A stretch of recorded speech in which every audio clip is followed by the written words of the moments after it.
El frío del bosque de pinos se metía hasta los huesos, aún en pleno día. Ethan, con su mochila pesada y su mapa arrugado, sentía que algo no andaba bien. Había venido a este lugar perdido, donde solo había árboles altos y montañas, para escapar de su vida en la ciudad, de las pantallas y el ruido. Quería silencio. Quería paz. Pero el bosque tenía otros planes. Los rumores sobre este lugar no eran muchos, pero eran oscuros. Hablaban de un invierno muy, muy duro hace mucho tiempo, donde la gente se moría de hambre. Y de cómo algunos, para sobrevivir, habían hecho cosas terribles. De esos actos había nacido algo el Wendigo. La gente lo describía como una criatura horrible, mitad hombre, mitad ciervo, pero no como un ciervo normal. Sus astas eran como ramas retorcidas y sin vida, sus ojos brillaban con una luz roja enferma, y su cuerpo era esquelético, con piel pegada a los huesos, como si siempre tuviera un hambre que nunca se saciaba. Al principio, Ethan se rió de esas historias. Eran solo cuentos para asustar a los niños, ¿verdad? Pero a medida que se adentraba más en el bosque, el silencio se volvió pesado, no el silencio de la paz, sino el de la espera. Los árboles parecían observarlo, sus sombras se alargaban y se movían de forma extraña. Una noche, mientras estaba sentado junto a su pequeña fogata, escuchó un sonido extraño. No era el aullido de un lobo ni el grito de un búho. Era un sonido como si alguien estuviera golpeando madera seca, pero con un ritmo extraño, como si algo pesado se arrastrara y chocara contra los árboles. Le heló la sangre. Apagó la fogata de inmediato, escondiéndose en su carpa, con el corazón latiéndole a 1000 por hora. El sonido se acercaba, lento y constante. Podía sentir la tierra vibrar un poco bajo él. Luego, un silencio total, tan profundo que dolía.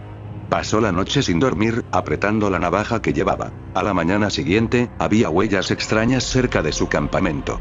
Eran grandes, como de una pezuña, pero también tenían marcas como si fueran de dedos largos y afilados. La tierra alrededor de las huellas estaba seca y quebradiza, como si algo le hubiera quitado la vida. Ethan sintió un nudo en el estómago. No eran huellas de ningún animal conocido. Decidió que era hora de irse. La paz que buscaba se había convertido en un terror silencioso. Empezó a desarmar su campamento a toda prisa, pero el bosque no se lo iba a poner fácil. El viento empezó a soplar más fuerte, y de repente, escuchó un grito lejano, un sonido que no era humano ni animal, lleno de un dolor y una furia incomprensibles. Se le erizó el vello de la nuca. Corrió. Corrió sin mirar atrás, el mapa olvidado en su bolsillo. Los árboles parecían cerrarse a su alrededor, las ramas se convertían en brazos que intentaban agarrarlo. Escuchaba el sonido de ramas rompiéndose detrás de él, el rastro de algo grande y pesado persiguiéndolo. Podía sentir el frío en su nuca, no del viento, sino de una presencia. Entonces, lo vio. Entre los árboles, en la penumbra, se movía. Alto, esquelético, con astas retorcidas que parecían alcanzar el cielo. Su piel, gris y pegada a los huesos, parecía brillar con una luz propia en la oscuridad del bosque. Los ojos, esos ojos rojos que lo miraban con un hambre imposible de calmar.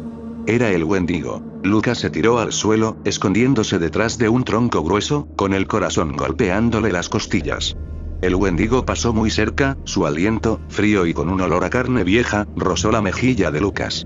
Pudo ver sus garras afiladas, largas y sucias, y sus dientes puntiagudos que sobresalían de su boca. El monstruo se movía con un silencio aterrador, a pesar de su tamaño, como si caminara sobre el aire. El Wendigo siguió avanzando, buscando. Lucas contuvo la respiración, esperando que no lo hubiera visto. Los segundos se hicieron eternos.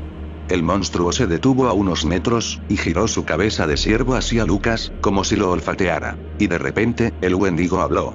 No con un gruñido ni un rugido, sino con una voz que sonaba como susurros secos, como hojas muertas arrastradas por el viento. Una voz extraña y muy antigua. «Te he encontrado, padre». Lucas no entendió. «¿Padre?» Él no había, ¿qué? Su cerebro no podía procesar lo que acababa de escuchar.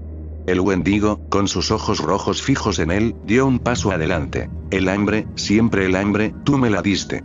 La voz era fría, pero había una extraña tristeza en ella. Lucas, paralizado por el miedo, solo pudo mirar. El Wendigo se acercó más, su rostro esquelético a centímetros del suyo. Extendió una garra larga y la puso en la mejilla de Lucas. No era una garra amenazante, sino una caricia extraña y macabra. «¿No me reconoces, padre? Soy tu hambre. Soy la parte de ti que siempre quería más, que nunca tuvo suficiente». La parte que creció en este lugar, alimentándose de la desesperación. Mientras el Wendigo hablaba, la imagen en los ojos rojos del monstruo empezó a cambiar. Lucas vio un reflejo, no del bosque, sino de una cara familiar, una cara que le era extrañamente conocida. Era la cara de él mismo, pero mucho más joven, con una expresión de codicia y desesperación. Luego, la escena cambió. Vio la nieve, muchísima nieve. Un grupo de personas, flacas y muertas de hambre, luchando por sobrevivir. Y un hombre, él mismo, en su juventud, haciendo algo horrible, comiendo algo que no debía, para vivir. Una parte de él había hecho lo impensable, había roto las reglas más básicas para sobrevivir, y esa parte, esa sed insaciable, había creado algo. El Wendigo se echó hacia atrás, su voz ahora un lamento. Me dejaste aquí, en este bosque. Me abandonaste, tu hambre, tu culpa. Y crecí. Ahora, he vuelto por ti, padre. Para saciar la sed que me diste. Lucas no había venido al bosque para escapar de la vida de la ciudad. Había venido, sin saberlo, a enfrentarse a la parte más oscura de sí mismo, a un monstruo que él mismo había creado hace décadas en un momento de desesperación, y que ahora había regresado para reclamarlo. El Wendigo no era una criatura del bosque, era una manifestación de su propio pecado original, de la parte que había comido y devorado la humanidad para sobrevivir. La criatura abrió su boca con dientes afilados, y Lucas no gritó. Solo sintió un frío profundo y eterno mientras el Wendigo, su propia hambre hecha carne y hueso, finalmente lo consumía. No había escapatoria del monstruo que había nacido de él mismo.